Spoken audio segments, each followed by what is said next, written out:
Ah! He grunted in pain as he felt a sharp, unfamiliar pain in his knee. See, he used to move like thunder, under the rhythm of resilience, unleashing a brilliance naturally connected to his kinesthetic movement that moved men to unlock the strength deep inside. Warrior strong. The kind of strength you feel in your bones when the ground shakes under your stride. He could run hills, carry weight, train youth, lead from the front. Then one day, the body stopped answering the warrior wake-up call. Pain in his feet, which had always been flat as a pancake at first take. Growing up as an athlete, he never had a problem. So he thought it was just genetic and a little aesthetic and would not hinder his capabilities, not understanding that years and years loading on top of those flat feet would fuel the foundation for eventual dysfunction in his mobility and stability, setting off a chain reaction that changed his ability for reaction in every major joint, all the way up his body.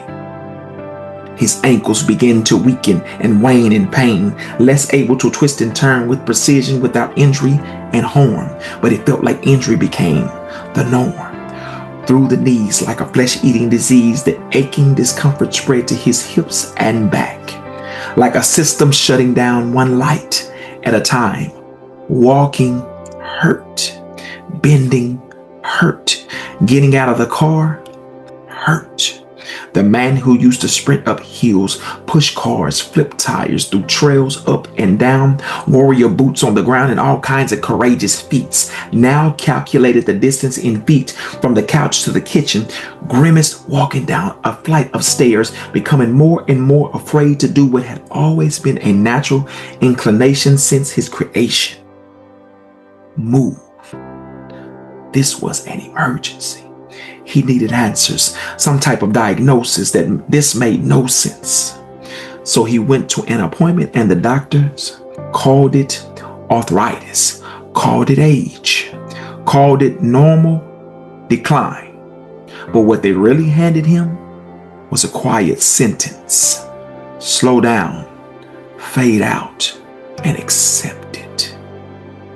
And around that same time, his father passed, transitioned, the first warrior he ever knew. So now it wasn't just the body breaking, it was the spirit. Because how can you lead and train youth, men and families when you can't even trust your own steps? How do you teach strength when you feel fragile? He had heard about this association between chronological aging and subtle body breakdown, even observed elders and even peers who began to physically falter before then.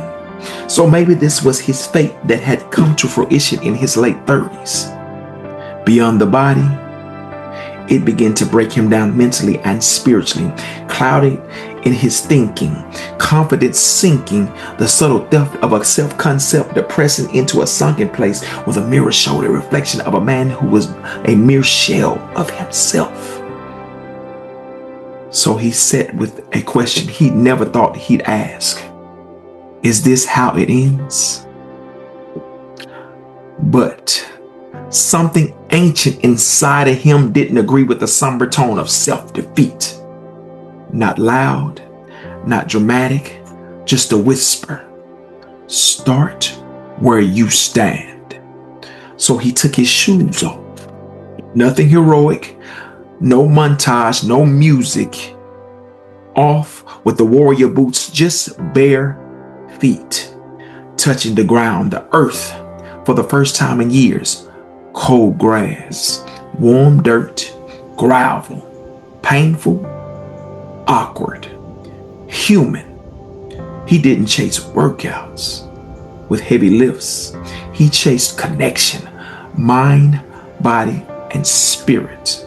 It was an intentional dissection to tap into himself and the energy for healing himself back to himself while unlocking a new self. He committed to simple consistency, body weight, squats, push-ups, calf raises, sitting down and standing up, walking slow, all intentional movements while feeling where the pain existed in his body, massaging, then move again and again, again tomorrow, again the next day. No ego, no audience, just rebuilding the foundation brick by brick, breath by breath. He stopped trying to look strong and started trying to be durable. Feet first, then ankles, then knees, then hips, the back. The same lights that went out came back on, one by one. And somewhere between those quiet mornings and empty trails, the man realized something. He wasn't rehabbing. He was remembering how humans were built to move, engage, operate, breathe, flow, learning the true rhythm of movement naturally. Then one morning, he ran, not fast, but free, liberated, liberation, feet hitting dirt like drums, heartbeat sinking with the trees. He hung from branches, carried stones, crawled on the ground, moved like water, not training, but returning. Because strength was never in the equipment. It was always in the connection, the alignment, his assignment. The ground became his gym. Nature was his teacher. The body became his compass. Pain didn't disappear. It transformed into feedback, into wisdom, into resilience. And the man they told to slow down and fade out got faster, got stronger, got lighter. Started to feel something unleashing and unlocking in him that got stronger than he had ever been. Mentally, physically, and spiritually, not because he fought age, but because he stopped abandoning his nature. Now, when you see him move, it doesn't look like exercise. It looks like rhythm, like prayer, meditation, like a drum circle between muscle and spirit, like a warrior who left the noise to find the signal, to reconnect. They thought he was just building his body. Nah. He was rebuilding his life, his purpose, clarifying his vision for his impact on his family, community, and the world at his highest power and potential, to pursue it unapologetically. He didn't return to fitness. He returned to himself, that self that had always been there, that was a part of the conception, that was a part of his creation. It was divine. And this is where the journey begins. Warrior kinesthetic flow. Return to the nature in us as strategy to become all we were created to become. So I hope